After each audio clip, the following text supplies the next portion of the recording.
On Memorial Day weekend in 2018, a female Eastern Screech-Owl and two owlets were visible in a nest hole at the Blackwater National Wildlife Refuge in Cambridge, Maryland, on the eastern shore of the Chesapeake Bay. Eastern Screech-Owls are about the size of a soda can. They are the same length as a European starling, but weigh more than twice as much. Females are a bit larger than males, weighing about 7 ounces, while males weigh about 6. Teddy Roosevelt, who was one of America's most bird-literate presidents, reported in 1905 that an Eastern Screech-Owl was a steady resident on the White House grounds. They are common, but because they are nocturnal and well camouflaged, they are not often seen.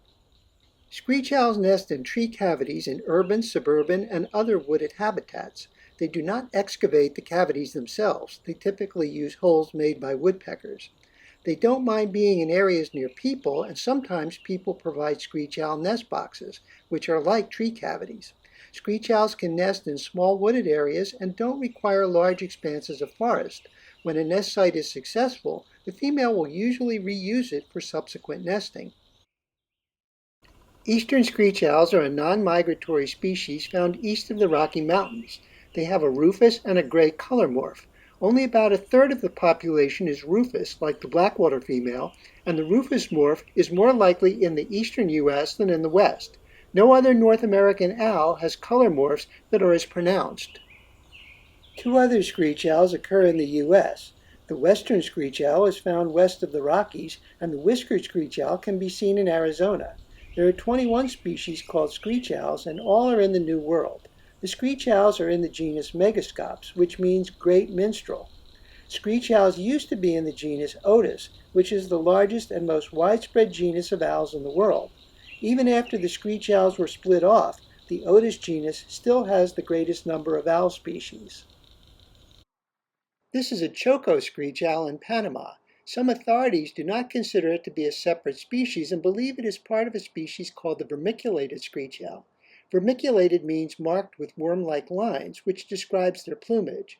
The word owl is related to the word howl because of the sounds some owls make. Eastern Screech-Owls have a variety of vocalizations. Some of the sounds resemble screeches, which is the basis for their name. The male's vocalizations are lower than the female's. It is often easier to tell male and female owls apart by their vocalizations than their plumage.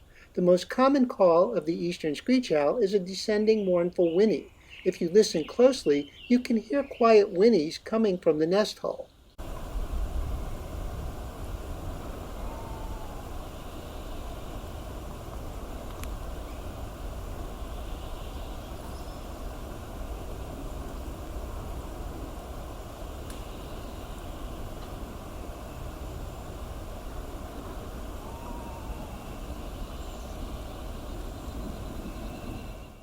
Eastern Screech-Owls raise only one brood a year.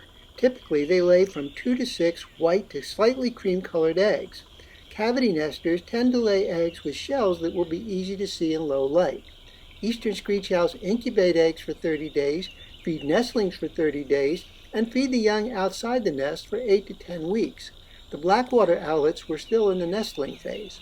Only the female incubates and broods. The male catches all of the food and gives it to the female, who, if necessary, tears it for the owlets. Pairs usually mate for life. Males tend to be monogamous, but if food is plentiful, a male might have more than one mate. Eastern Screech-Owls have a varied diet. They eat mostly small rodents and songbirds. One way to determine if a Screech-Owl is nearby is that songbirds often become agitated and mob it. Screech-Owls also eat insects, crayfish, earthworms, and other prey. Like most species of owls, they regurgitate pellets containing bones, fur, and other indigestible material. They usually hunt at night, but sometimes they hunt at dawn or dusk, or even during the day. When hunting, they tend to perch on a low branch from which they fly at prey and try to catch it with their talons. The young owlets might fight fiercely with each other if food is scarce, and sometimes the youngest will be killed. Such behavior is known as Cainism, after the Bible story of Cain and Abel. This behavior occurs among many raptor species as well as some other types of birds. Screech-Owls are sometimes evicted from their nests by squirrels, flickers, or starlings. Some of the larger owls, along with Coopers and sharp-shinned hawks, are known to eat eggs and nestlings of Screech-Owls. Raccoons, opossums, and some snakes also predate eggs and nestlings. You can see a broad-headed skink skittering near the nest hole without the owlet at the entrance paying much attention. The skink was not perceived to be a threat. The weather over Memorial Day weekend was hot and humid, and the mother and two owlets were panting. When a bird pants, it breathes quickly, moving air across the moist surfaces of its lungs, throat, and mouth. The moisture absorbs heat from the bird's body and then evaporates, helping the bird to cool off.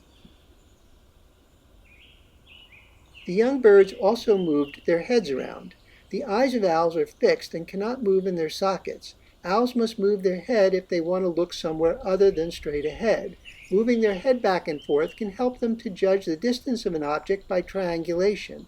This skill will be very important when they must find food for themselves.